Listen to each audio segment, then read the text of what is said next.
রোমের Leonardo da Vinci বিমানবন্দর থেকে বিজি ৩৫৬ নম্বর ফ্লাইটটি স্থানীয় সময় রাত ৮টায় রওনা হয়ে ঢাকার উদ্দেশ্যে ছেড়ে আসার সময় ফ্লাইটে বোমা হামলার হুমকি দেওয়া হয়েছে। একটি অপরিচিত নম্বর থেকে হজরত শাহজালাল আন্তর্জাতিক বিমানবন্দরে ফোন করে এই হুমকি দেওয়া হয়। বিমানবন্দরে নির্বাহী পরিচালক গ্রুপ ক্যাপ্টেন কামরুল ইসলাম সকালে গণমাধ্যমে পাঠানো এক বিবৃতিতে বিষয়টি নিশ্চিত করেছেন।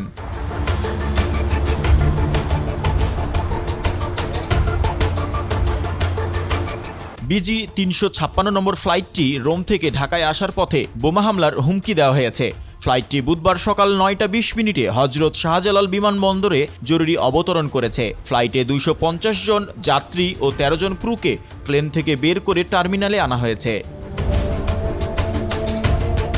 বোমা ডিসপোজাল ইউনিট প্লেনের ভেতরে সিট, করিডোর, টয়লেট, ক্যাফেতে তল্লাশি চালাচ্ছেন। এছাড়া যাত্রীদের নিরাপত্তা উড়োজাহাজ থেকে নেমে টার্মিনাল ভবনে রাখা হয়েছে। কাউকে ইমিগ্রেশন করতে দেওয়া হয়নি। এয়ারক্রাফটটি পুরোপুরি নিরাপদ ঘোষণার আগ পর্যন্ত যাত্রীরা টার্মিনাল ভবনেই থাকবে।